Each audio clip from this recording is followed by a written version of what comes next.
Bonjour tout le monde, bienvenue à ce nouvel épisode du podcast L'État financier. Donc encore aujourd'hui, je suis en compagnie de mon collègue Gabriel. Salut JP, salut tout le monde. Et comme je crois que je le dis à vrai à chaque semaine, là, mais on aime bien nos segments classiques. Là, on va se dire les vraies affaires. Là. C'est ceux qui nous inspirent le plus. Donc on maintient ça encore une fois aujourd'hui. Pas d'invités spéciaux non plus. Là, ça va venir bientôt qu'on va à nouveau inviter des collaborateurs. Là, soit JB, soit Thomas, peut-être d'autres aussi, mais on a quelques surprises pour vous pour les prochains épisodes. Exactement. Donc on embarque directement les deux classiques. Au son de la cloche et dans vos poches. Pour commencer, petit disclaimer, comme toujours, qui est très important, que je vais laisser Gab le faire parce que on se répète, mais c'est très important de le dire avant de commencer. Donc Gab, je te laisse faire le classique. Ah oui, le roi du disclaimer. N'oubliez pas évidemment que ce qu'on parle dans le podcast L'État financier, on le dit, on le répète à chaque semaine.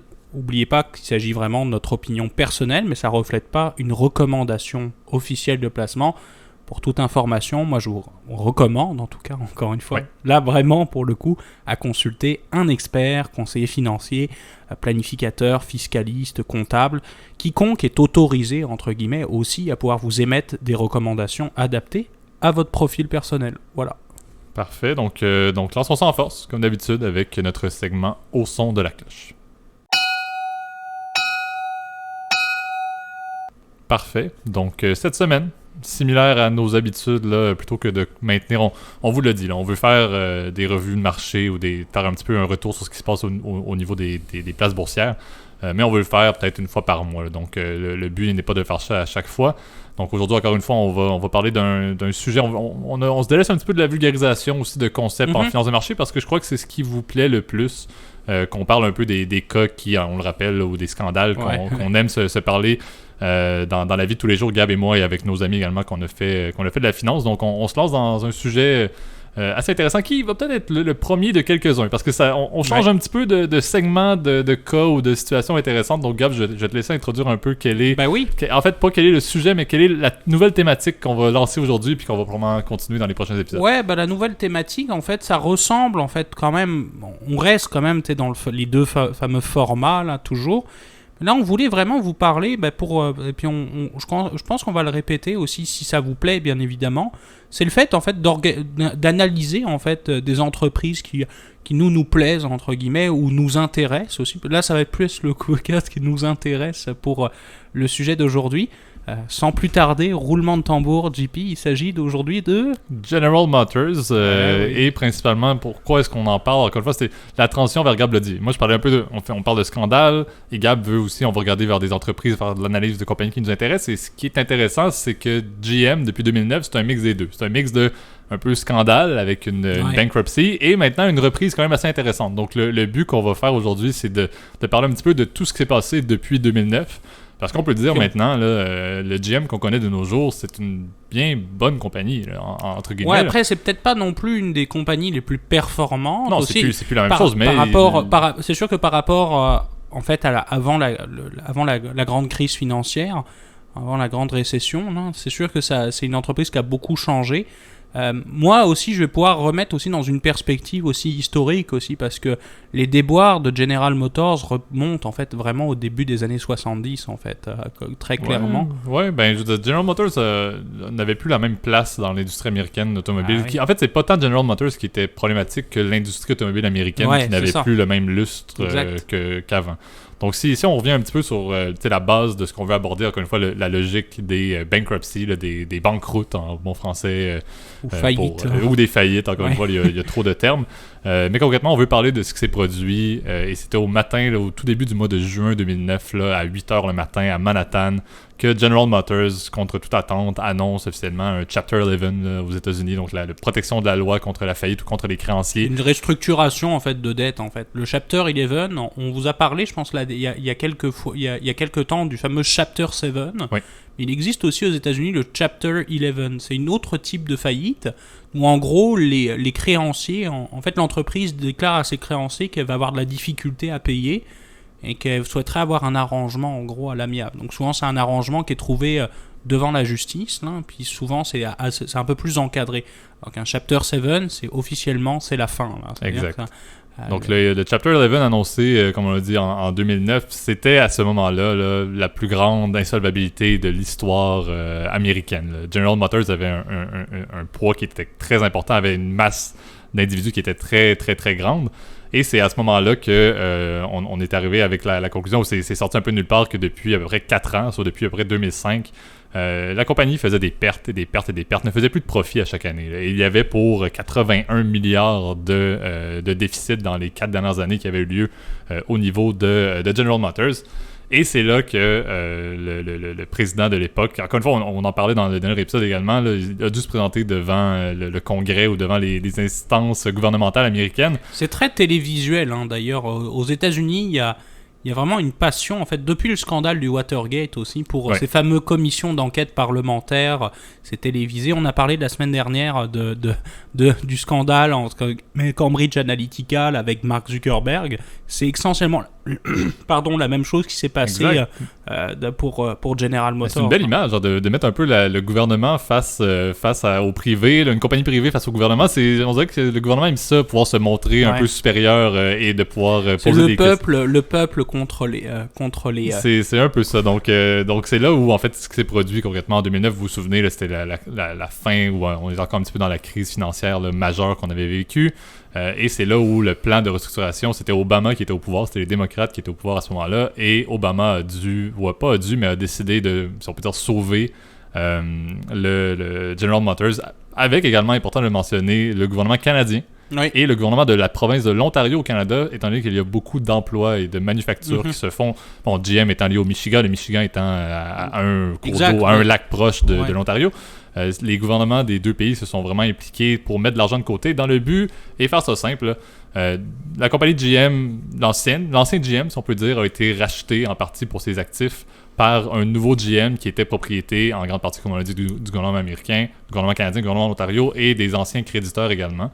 Alors que cette restructuration-là, non seulement il y avait eu cette nouvelle création, cette nouvelle entité-là qui était créée, mais aussi la vente là, de mémoire de bannières. Là. Il y avait Saturn, il y avait Hummer et il y avait également là, un autre qui me sort complètement de la tête présentement, là, qui ont été vendus là, au niveau Pontiac. Effectivement. Pontiac. Et donc, cette vente-là a permis de liquider... c'était même Saab. Saab, d'ailleurs, était aussi une propriété de GM à ce moment-là, et ça a été liquidé également par ça. Des Chinois, puis entre-temps, ça a foiré. Là. Effectivement. Paix à son âme au Saab. Là, quand j'en vois encore, là, ça me rappelle des bons souvenirs. Là. Effectivement. Et c'est là où la prise de possession de cette nouvelle entité-là a été créée. Obama, entre guillemets, a dit à M. Rick Wagoner, CEO de l'époque, qui était allé devant le Congrès pour se faire lyncher complètement, il avait dit, bonne continuité. Tu peux maintenant faire autre chose de ta vie plutôt que de continuer ta carrière en tant que CEO de GM. Et c'est là où ça devient intéressant, c'est qu'on a failli avoir un Français à la tête de General Motors, puisque celui qui aujourd'hui vit au Liban, je pense qu'on sait de qui on parle, le fameux Carlos Ghosn, Obama l'a appelé pour prendre General Motors, qu'il a refusé. Comme il dit, d'ailleurs je vous recommande, je pense que même ce sera... Alors j'ai envie d'en faire un épisode spécial là, sur l'affaire Carlos Ghosn, là, mais... il a lui-même dit on n'abandonne pas un navire qui coule là, ce qui est quand même respectable, mais c'est vrai que Carlos Ghosn on lui avait offert le fait de reprendre les rênes de General Motors. C'est vraiment un symbole, un Européen, en fait européen, brésiliano-libanais, qui reprend un ancêtre de l'industrie américaine, c'est tout un symbole aussi. Exact. Et c'est là où, dans cette entente de restructuration-là, donc comme on a dit, un changement là, de qui est-ce qui en avait la propriété, qui était rendu beaucoup là, des gouvernements, comme on l'a mentionné, de la liquidation d'actifs ou la vente d'actifs sous d'autres formes de bannières là, de compagnies d'automobiles. Et également, c'est là où il y a eu aussi, c'est sorti du Dow Jones Industrial Average, parce que le titre, bien entendu, l'ancien GM était toujours listé, on va s'entendre pendant cette période-là, donc officiellement, il est tombé dans des pink sheets, même à un certain point au niveau des États-Unis, là, des bourses américaines. Oui, il a changé de nom, je pense que maintenant... C'est ça qui s'est passé, c'est la compagnie qui est en train de se former, le nouveau GM, lui, en prenant la restructuration, en modifiant leur nom, et également... lorsque tout était rendu en achetant même la propriété intellectuelle de l'ancien GM, dans le but de pouvoir maintenir le nom, etc., c'est là où cette structure-là a décidé, et ça, c'est ce que je trouve passionnant dans ce cas-là, c'est que General Motors, ancien décide est littéralement en train de fermer, vendre tes liquidations d'actifs, protection des créanciers, tout est racheté. Le nouveau GM, lui, après avoir tout récupéré, fait un IPO.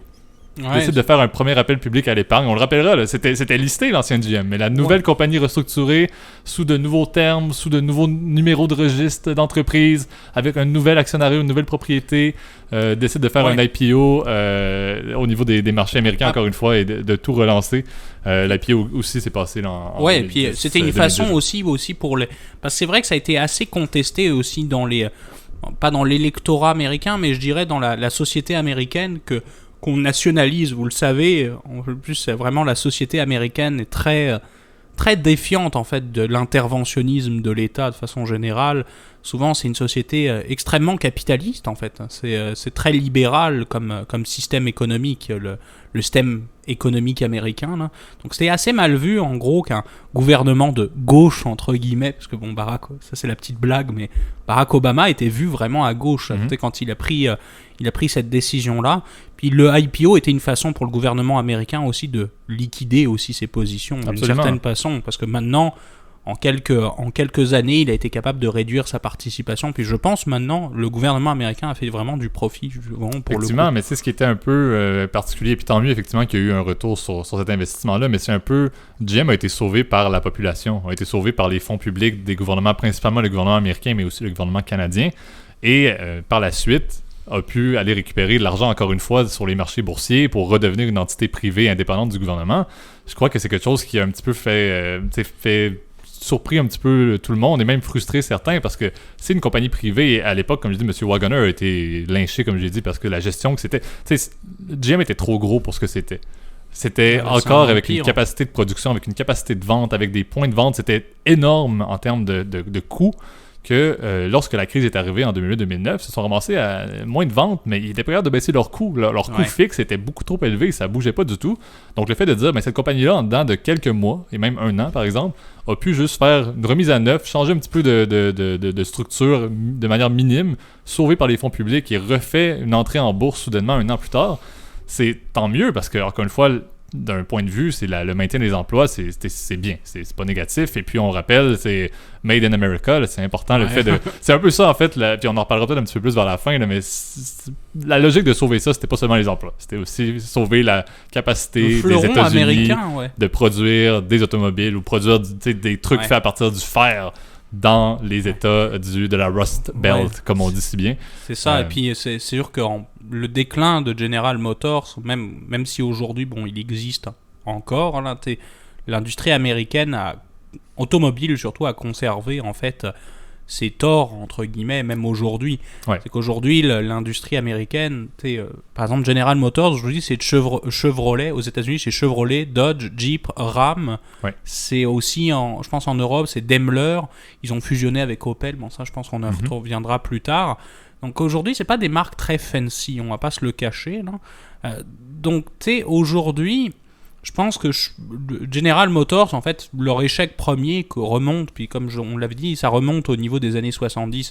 En fait, le premier choc pétrolier, les voitures américaines consommaient beaucoup, etc. Puis elles avaient la réputation aussi d'être peu fiables aussi. Ça a été un des premiers... Ça, c'est mon opinion personnelle aussi, là, et pourtant, j'ai possédé une voiture américaine. Là. Qui était, on rappellera d'une année qu'il y avait une bonne fiabilité sur ta voiture. On va se dire les vraies affaires pour son année.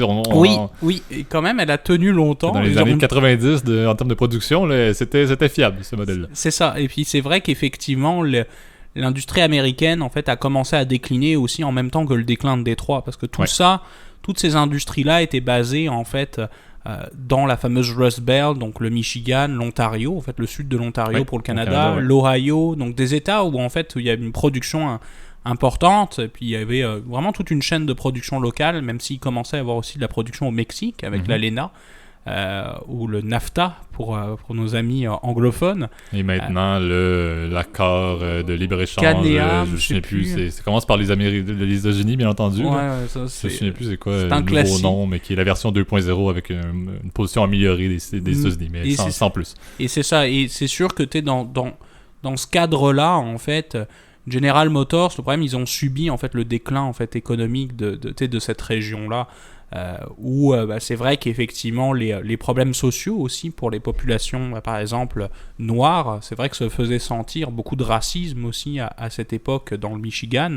Et c'est vrai que à ce moment-là, en fait, les problèmes ont commencé en fait pour General Motors dans la même période où Détroit déclinait en fait. Ouais. Non, puis aussi General Motors, la faillite et la reprise maintenant, là, mais c'était beaucoup basé sur le fait que la gestion était un peu c'est un peu le mode, la mentalité Titanic, là. La mentalité, on est trop fort pour casser. Si on casse, le gouvernement va être là. Et ils ne se sont jamais habitués à la compétition. L'industrie japonaise automobile est une des plus fortes au monde maintenant. Et ils ne se sont jamais habitués au fait que les Japonais avaient une capacité soudainement à créer des voitures moins chères, plus fiables, et qui pouvaient bien facilement les exporter vers les États-Unis. Puis que les Américains n'étaient pas des personnes qui allaient uniquement acheter du GM. Exact. Puis on se souvient aussi que un autre facteur qui a été entre guillemets mentionné quand même dans le déclin de General Motors, de l'ancien en tout cas de General Motors, en fait c'était aussi tout ce qui était au niveau de la main d'œuvre. En fait le coût de la main d'œuvre était redevenu déraisonnablement très élevé.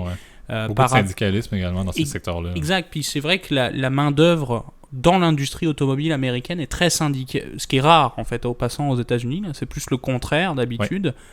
Mais est très syndiqué, et c'est vrai que souvent le syndicat, c'est peut-être pas ce que vous percevez par exemple en France ou dans d'autres sociétés. C'est extrêmement puissant là, c'est quasiment un lobby en fait. Donc c'est vrai que des fois c'est très difficile, puis ça coûte très cher en fait pour ce genre d'entreprise de dealer avec un syndicat. Le plus impressionnant, c'était surtout le fonds de pension des employés de GM, absolument, qui était on appelle unfunded en anglais, mais qui était sous-capitalisé. Sous-capitalisé, oui. C'est ça, qui était sous-capitalisé. Et c'était à General Motors qui était à assumer en fait ce paiement-là. Ce qui est arrivé aussi, c'est qu'il y a des retraités de General Motors qui ont perdu aussi en partie leur pension aussi à cause de ça. C'est une des conséquences. T'sais, comme je dis, maintenant, General Motors a fait faillite, ils ont été sauvés par les gouvernements et maintenant ils continuent à produire. C'est moins gros que c'était, mais ça leur a permis de pouvoir se réinventer. Et maintenant, leur CEO est une femme d'ailleurs, ce qui est quand même une très bonne chose là, que General Motors a un CEO, nommé une CEO qui est une femme et qui était quand même très visionnaire depuis les tout débuts là, de la reprise. Mais ce qui est clé également à se souvenir dans le contexte de GM, c'est le fait que cette entité-là ne pouvait pas tomber. T'sais, on a parlé des banques qui ont été sauvées, puis c'est un autre sujet, puis on va en reparler dans certains contextes. C'est le fameux too big to fail, en fait. Exactement. C'était impossible que le gouvernement puisse changer. Donc, le fait de rester stagnant, comme c'était le cas, était horrible pour ce qui allait se produire. Et si l'industrie automobile américaine est si en retard, c'est parce qu'à cette époque-là, on n'en parle pas, mais Chrysler, qui était un compétiteur qui était un petit peu plus petit, a fait la même chose, a fait faillite en 2009 aussi, a été sauvé par le gouvernement américain et canadien également. Donc c'est le fait de dire ces industries-là qui étaient un peu poison, parce que c'était beaucoup trop... Il y avait beaucoup trop de confiance en leur capacité à rester identiques et à toujours réussir à faire de la business sans évoluer dans un marché qui évoluait drastiquement par le contexte pétrolier, par le contexte des nouvelles technologies et des nouvelles sources d'énergie. C'était tellement stable, ce secteur-là, qu'il y avait tellement aucune prise de conscience que c'est presque bien. On dit souvent là, des périodes de scandale qu'on fait et puis là, les épisodes un petit peu sur les faillites qu'on veut faire également. C'est bien parce que GM a réussi à se rendre compte, mais il faut qu'on fasse quelque chose. Et maintenant, sans vouer leur capacité à faire des bons véhicules, leur niche de véhicules, c'est pas mauvais. Ils ont réduit leur offre, ils font des véhicules électriques qui sont pas mauvais, qui sont pas excellents, mais qui sont pas mauvais non plus. Après, ils ont eu pas mal de difficultés quand même pour... C'est vrai qu'ils ont tenté beaucoup, et ça, c'est quand même pas à féliciter, là, mais on va s'entendre, là, mais... ils ont quand même tenté en fait récemment. C'est sûr que dans leur ligne de produits aussi, on en parlait parce que encore une fois on s'intéresse un peu aux voitures là. C'est vrai que leurs dernières voitures sont quand même assez fiables de façon générale. C'est moins coûteuses également que les coûts de production initiales. Bon, effectivement, comme Gab l'a dit, ils font pas de la production uniquement au Michigan et en Ontario maintenant. Là, donc, on va s'entendre que les gouvernements américains et canadiens ont tenté de sauver des emplois, mais au final, dans la restructuration, les emplois sont plus partis vers d'autres pays, Mexique, bien entendu. En fait, là. Souvent, là. Mais c'est vrai qu'ils ont pas mal réduit aussi leur ligne de produits. On l'a dit, Pontiac a disparu, qui était... D'ailleurs, c'est ça qui est assez drôle justement avec les marques américaines, c'est que souvent, les véhicules des marques GM sont souvent les mêmes entre sous-marques, par exemple. Oui. C'est pas les mêmes voitures. Si quelqu'un me dirait de faire une différence entre une Saturn et une Pontiac, je n'aurais pas la capacité. Absolument. Puis regarde par exemple, effectivement... par exemple, un véhicule atypique aux États-Unis, au Canada, là, le fameux F-150, Oui. et un Chevrolet Silverado, c'est la même voiture. C'est juste Absolument. le logo qui est différent. Absolument. D'ailleurs, les franchisés ou les concessionnaires, souvent c'est un concessionnaire General Motors, en fait, Ouais. et non lié à une marque, parce que c'est des produits similaires. Alors, c'est sûr qu'ils ont économisé pas mal, je pense, en coût, en fusionnant, en disant, bon, tu sais, Pontiac n'a pas vraiment une image de marque importante, Saturn Ouais. aussi. Mais on l'oublie aussi, tu sais, la sauvegarde et la faillite et la sauvegarde de GM a quand même entraîné beaucoup de mauvaises choses pour la population, pour les citoyens. Il y a eu beaucoup de coupures, il y a eu beaucoup de fermetures, il y a eu vraiment... Ils ont réduit drastiquement au niveau de la main-d'œuvre, au niveau de... tu sais, on en a parlé du fonds de pension, je ne sais même pas s'il y a eu des changements réels au niveau du fonds de pension, mais la situation, ils n'ont probablement pas plus capitalisé de fonds de pension. Ils ont fait ça beaucoup en réduisant les personnes qui pouvaient en bénéficier ou en coupant du monde ou en faisant des licenciements majeurs. Donc, encore une fois, c'est là où c'est pertinent, puis c'est des restructurations qui allaient arriver. GM ne pouvait pas faire faillite et fermer. Là. C'était impossible parce que les gouvernements allaient tout faire. Mais les gouvernements font ça pour une fin sociale. Mais est-ce que l'impact social était vraiment existant? Ouais, la bannière existe, les postes de gestion sont toujours bien rémunérés, mais qu'est-ce qui s'est produit avec les travailleurs, etc., avec la diversité des marques, avec les emplois, ça reste encore une fois, tu sais, plusieurs personnes en ont parlé, Obama n'avait pas le choix, il avait les mains liées, c'était 2009, la réélection qu'il voulait faire, c'était impossible à gérer, mais ça compliquait beaucoup les choses là, au niveau de GM. Donc, premier segment qu'on voulait faire, comme je dis, c'est une petite variante des scandales purs, mais on voulait parler un petit peu de faillite, et ce n'est pas la dernière fois, oui. mais c'est un cas passionnant, hein, General Motors, c'est sûr que c'est un fleuron, entre guillemets, de l'industrie américaine. Puis, c'est dans les top 5 des plus grandes faillites et plus grandes restructurations de l'histoire des États-Unis. Donc, allez lire là-dessus, très intéressant. Passons maintenant à notre deuxième segment, Dans vos poches.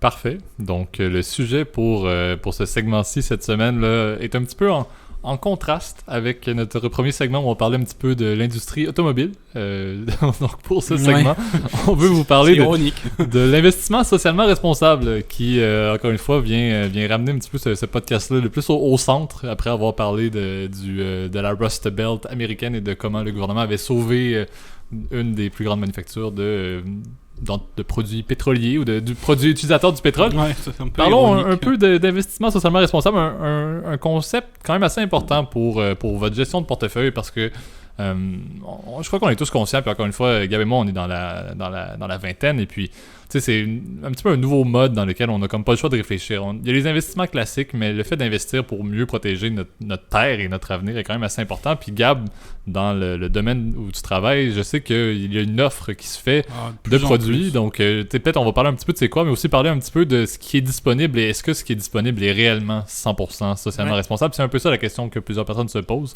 Donc Gab, je vais te laisser peut-être entamer un peu avec qu'est-ce que l'investissement socialement responsable et un petit peu à quoi ressemble l'offre bancaire. Parfait, ben oui, l'investissement socialement responsable, c'est vrai, tu l'as dit JP, c'est de plus en plus populaire en fait, de plus en plus de gens en parlent et veulent uniquement investir dans du socialement responsable. Donc c'est sûr, le terme investissement socialement responsable, d'abord, parfois il est malheureusement mal maîtrisé, encore une fois, les gens ne savent pas exactement.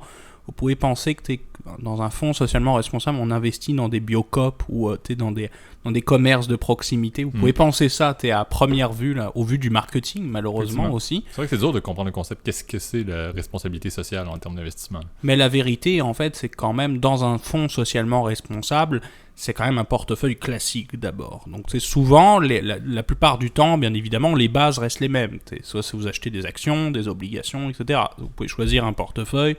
La plupart des banques aussi ou des institutions financières ont des fonds modérés, ambitieux. On en a déjà parlé dans l'épisode précédent. Puis c'est ça. Rendu là, le socialement responsable, traditionnellement, je vous dirais, on prend des critères qui s'appellent le ESG. Donc déjà, donc le ESG, en fait, c'est des grandes lettres en fait qui veulent dire effectivement environnement, social et gouvernance. Ça, c'est vraiment les trois clés dans l'investissement socialement responsable. Côté environnement, c'est sûr que ça, tout dépendamment de l'émetteur aussi de votre produit, il peut y avoir des critères d'exclusion à la politique de placement. Je sais par exemple que dans la plupart des produits, il y a l'exclusion par exemple au pétrole, au gaz naturel, ce genre de choses qui peuvent, entre guillemets, d'abord heurter aussi les clients. Là. Donc je dirais, de façon générale, renseignez-vous, parce que ce critère-là est très variable, tout dépendamment, de l'émetteur, encore une fois. Et c'est ça, justement, qui est un peu souvent ennuyeux avec le socialement responsable, c'est que ça va dépendre de chaque émetteur. Il n'y a pas de définition générale pour le socialement responsable. Le social, je pense qu'on en a parlé avec GM, là c'est un bon exemple. C'est sûr des entreprises qui font des efforts, inclure dans le portefeuille des entreprises qui font des efforts dans leur implication sociale, la responsabilité sociale des entreprises. Ouais. On parle beaucoup de nos jours de RSI, là, de RSE, pardon. Puis ça, c'est un bon exemple. Donc, je sais pas, typiquement le travail, par exemple, des femmes, le non-travail des enfants, par exemple. Ça peut être aussi... Beaucoup de donations à des organismes communautaires ou des organismes, des œuvres de charité ou des causes liées à la santé, bien entendu, qui font partie du côté social. Puis le G, je pense que ça t'intéressera, JP, puisque tu connais bien ça, la gouvernance aussi. Qui est un terme qui nous passionne. Qui, encore une fois, on en rit souvent là, avec la définition de gouvernance qu'un de nos professeurs à l'université nous donnait. C'est une private joke, là, mais Effectivement, donc ça, on embarquera là-dedans peut-être dans un épisode spécial sur la gouvernance, parce que c'est quelque chose qu'on aime beaucoup. Mais effectivement, le côté G est un petit peu plus large, c'est un petit peu, encore une fois, puis on en parlera après, l'ESG, c'est un peu particulier at large, là, mais la gouvernance est plus basée sur la gestion ou la manière dont la compagnie ça peut être en partie la gestion interne, c'est l'organisation en fait interne de l'entreprise. Exactement. La gouvernance en fait. Puis tu sais, je vais te lancer quelque chose, Gab, que tu pourras bien entendu développer un peu plus là, mais tu sais, la base du questionnement dans ce secteur-là, c'est mais comment est-ce que je peux réellement savoir, comment est-ce que les compagnies vont se qualifier pour ça? Et puis tu sais, pour tous nos employeurs là, puis ceux les vôtres également, en chers auditeurs là, il y a plusieurs causes qui vont avoir une donation, mais qu'est-ce qu'une compagnie qui va être considérée, elle respecte l'environnement, c'est quoi? Elle a donné un don de 25% pour une cause environnementale et c'est suffisant? Elle a donné 25 000 $.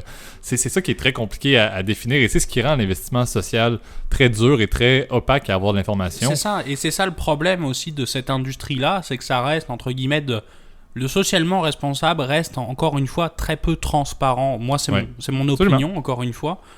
Mais je trouve que c'est difficile. Souvent, évidemment, dans certains portefeuilles, on a tendance à indiquer, je sais que tout dépendamment de la juridiction où vous vous trouvez, l'émetteur doit vous communiquer c'est quoi les principaux titres dominants dans le portefeuille.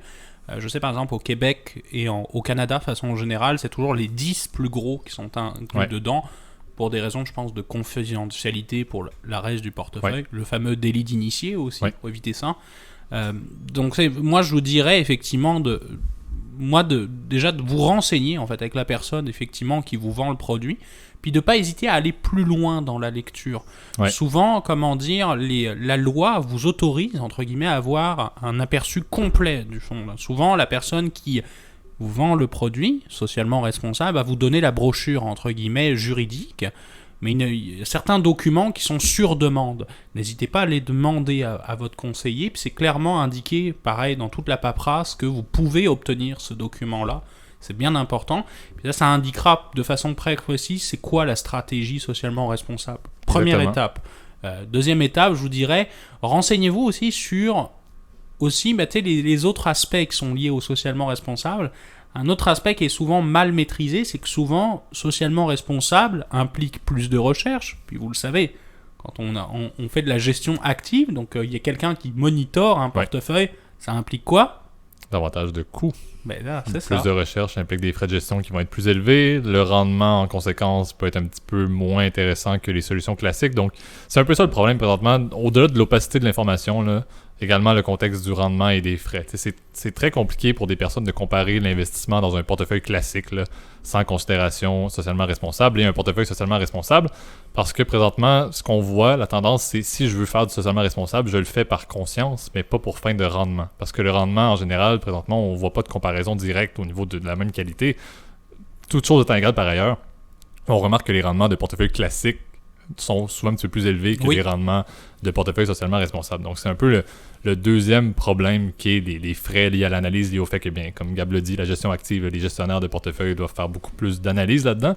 Puis moi, même, je rajouterais un autre point à considérer, c'est le fait que parfois, on va investir indirectement, on investit dans des compagnies. En étant dans un portefeuille socialement responsable, cette compagnie-là peut être, par exemple, liée aux énergies renouvelables.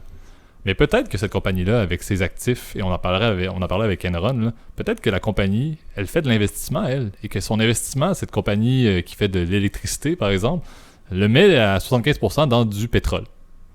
Donc, le fait que les compagnies dans lesquelles on investit vont eux-mêmes gérer leurs actifs en faisant de l'investissement pour leur propre compte à eux, mais que nous, on ne contrôlera pas qu'est-ce qu'ils font. Voilà. Donc, je peux investir dans une compagnie qui est super verte, mais que cette compagnie-là, au final, en réalité, elle a des traders, là, une équipe d'investissement qui prend leurs capitaux et pour faire plus de rendement, elle investissent dans des portefeuilles qui sont liés au pétrole, au gaz puis à l'armement, par exemple. Et c'est ça le problème. C'est le deuxième niveau qu'on oublie. La première phase, c'est bien, mais le deuxième niveau, on n'a pas d'informations à savoir qu'est-ce que les compagnies font avec l'argent qu'on leur donne. Ils ne font pas juste d'investissement dans leurs activités courantes opérationnelles. Là. Exact. Puis un bon exemple, c'est que j'avais vu des fois là, dans des portefeuilles aussi, qui est Glencore. Je ne sais pas si vous connaissez cette entreprise-là, mais Glencore, c'est le numéro 1 mondial du minerai. Là. Donc, ils sont très efficaces dans une stratégie de trading de minerais, etc. Puis ils sont parfois dans des pays un peu, entre guillemets, un peu sensibles politiquement. Ouais. Par exemple, en République démocratique du Congo, qui est pas franchement le pays où il y a les droits humains les mieux respectés, là. Honnêtement, c'est assez horrifiant là, quand vous regardez des documentaires là-dessus. Là.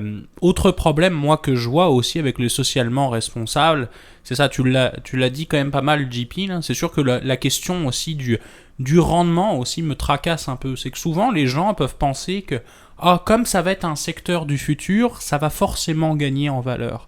Ça, c'est une mauvaise approche en investissement. Souvenez-vous, la valeur d'un actif dépend de son potentiel futur. Donc c'est déjà, entre guillemets, incorporé dans le prix. Ouais. Autre argument, puis qui nous avait été donné par la personne qu'on a citée précédemment, c'est que si c'était si intéressant en termes de performance, tout le monde ne prendrait que du socialement responsable. Et forcément, le cas échéant, les prix augmenteraient. Puis quand le prix augmente, le rendement qui est associé sur le long terme, il diminue. C'est un contraire. Mais c'est un peu ça la particularité. Puis, tu sais, même, je crois que le dernier point qu'on peut soulever, le dernier point de réflexion que vous pourriez avoir au niveau du socialement responsable, au-delà des 4-5 qu'on vient de vous mentionner, c'est aussi le fait que c'est pas facile pour une compagnie. Tu sais, est-ce qu'on accepte dans un portefeuille ESG une compagnie qui est très bonne dans l'environnement, mais qui en même temps n'est pas ce qu'elle fait, c'est pas très bon socialement, puis ils ont une gouvernance épouvantable à l'interne. Oui. C'est très rare. Comment est-ce qu'on peut déterminer un portefeuille qui est ESG, mais une compagnie peut être très E, très S ou très G, mais rarement les trois. Et donc, c'est ce qui est un peu compliqué. On n'a pas d'exemple flagrant, mais une compagnie qui serait environnementale, mais qui, de l'autre côté, ne redonne pas à la société, puis techniquement fait des investissements, un classique. Toutes les compagnies, en fait, je viens d'avoir une idée, mais les compagnies qui font des barrages, par exemple. Oui. Peu importe c'est où dans le monde, qui font de l'électricité, c'est environnementalement, c'est pas mauvais, mais concrètement, ça peut déplacer des communautés. Donc, socialement, c'est pas nécessairement très bien. Absolument. Donc, c'est un des gros défauts également qu'on a dans le socialement responsable, c'est qu'on n'est pas capable de qualifier des compagnies. On peut pas dans les trois classes. Exactement, et ça fait en sorte que c'est pas tout à fait un portefeuille ESG si les compagnies qui sont là-dedans sont encore une fois fragmentées dans les trois. Notre avis, présentement, on vous donne des points de réflexion qui sont un petit peu négatifs. Moi, je crois beaucoup au socialement responsable parce que, et je l'ai mentionné au début, pas pour fin financière, pour fin dans la vingtaine, en ayant de la capacité, en ayant un emploi puis en voulant épargner, on doit techniquement faire attention à ça. On doit prendre en considération le fait que de mettre de l'argent de côté, peu importe c'est quoi votre projet, peu importe l'impact temporel de votre investissement, peu importe, là, mais le fait d'en mettre dans ce genre de solution-là reste bien parce que on s'entend, on n'est pas... Ça, c'est pas négatif, en fait. Notre génération, on n'est pas dans un très bon contexte pour l'avenir de la Terre. Mais c'est ça, mais c'est exactement ça, JP. C'est que c'est des bons produits quand même dans l'ensemble. L'idée, c'est que ça peut... Et puis si ça fait partie de vos contraintes, entre guillemets, éthiques de placement, des critères à vous-même d'exclusion, allez-y. Je veux dire, il n'y a pas de problème. Par contre, il faut que vous soyez conscient qu'encore une fois, c'est pas parfait. C'est vraiment ça qui est là. Puis un dernier exemple, moi, qui me vient en tête, par exemple, JP... typiquement, par exemple, une chaîne de supermarchés, par exemple. Exemple Costco, par exemple, qu'on connaît bien. Costco, pour nos auditeurs outre-Atlantique, là, peut-être vous connaissez pas encore, mais en gros, ce sont des hangars, un peu comme métro, en fait, des hangars où vous achetez, en fait, en grande quantité. Puis souvent, devant, évidemment, il y a toujours la file d'attente pour aller à la station d'essence, parce que c'est moins cher. Donc, c'est un bon exemple. Est-ce que Costco pourrait être introduit... est-ce que Costco et ESG, quelque part, non, ils vendent des produits pétroliers quand même. Mais quelque part, c'est un business secondaire. Donc ça pose la question, encore une fois, de est-ce que c'est ESG ou pas ? Ça va dépendre, encore une fois, de plein de facteurs. Et c'est pour ça que c'est mieux de se renseigner, encore une fois, avant que vous achetiez un produit là. Puis encore plus pour un produit socialement responsable, c'est pas parfait, entre guillemets, le socialement responsable. Puis je le dis toujours à mes clients que c'est pas parfait. C'est sûr, prenez-le. C'est ce qui est le plus proche présentement dans le marché pour avoir une conscience environnementale ou une conscience plus sociale au niveau de ses investissements. C'est ce qui est le plus proche et ce qui est le plus disponible maintenant. Et puis, on va inviter à nouveau Thomas. Là, le domaine de l'ingénierie financière doit se mettre sur les investissements socialement responsables. Sur l'ESG, c'est ce que ça va prendre pour rendre ce département-là ou ce secteur-là de l'investissement plus développé. Ce qui est malheureux, c'est que pour que l'ingénierie financière s'y mette, il faut que les rendements soient aussi plus intéressants. Exactement. Il faut que ça vienne sonner davantage au niveau de Wall Street, qui n'est présentement pas le cas. Donc, je crois que c'est un très bon sujet, effectivement, de finances personnelles. C'est très important pour vous d'y réfléchir et de le considérer, mais on va espérer qu'il va y avoir beaucoup de progrès dans les années à venir. Donc, c'est ce qui va conclure déjà notre nouvel épisode du podcast État financier. Je vais laisser Gab faire, comme d'habitude, le petit mot de la fin, le classique. Encore une fois, on vous remercie pour votre écoute et pour votre confiance, votre stabilité. On est vraiment impressionnés par toutes l'écoute que vous nous accordez. Oui, et puis c'est ça, on vous remercie encore une fois là, de partager notre contenu. On voit quand même les audiences augmentent, puis on est très satisfait et que le podcast vous plaît, etc. Puis n'hésitez pas encore une fois à commenter, à liker, surtout sur YouTube où ça nous fait monter dans l'algorithme. Je sais que par exemple sur la vidéo de Enron, là, justement on en rigolait avec JP, je pense qu'on est sur la première page en fait. Exact, on est le 5e dans Scandale Enron de YouTube, ce qui est absolument incroyable. Comme je disais, on fait ça par plaisir. On s'attendait pas à ça. Et puis justement sur la chaîne, c'est là où justement on pourra faire un épisode ça revient sur Cambridge Analytica là, mais les données, là, on a été capable de savoir que c'est Enron qui génère le plus de visites sur le podcast. Alors en tout cas, on vous remercie encore une fois pour la fidélité. Et puis n'oubliez pas, là, vous pouvez vous abonner sur toutes les plateformes de podcast, etc. Google Podcast, Apple Podcast, Overcast, Spotify bien évidemment, etc. Alors je vous souhaite une bonne semaine. Bonne semaine tout le monde. Salut.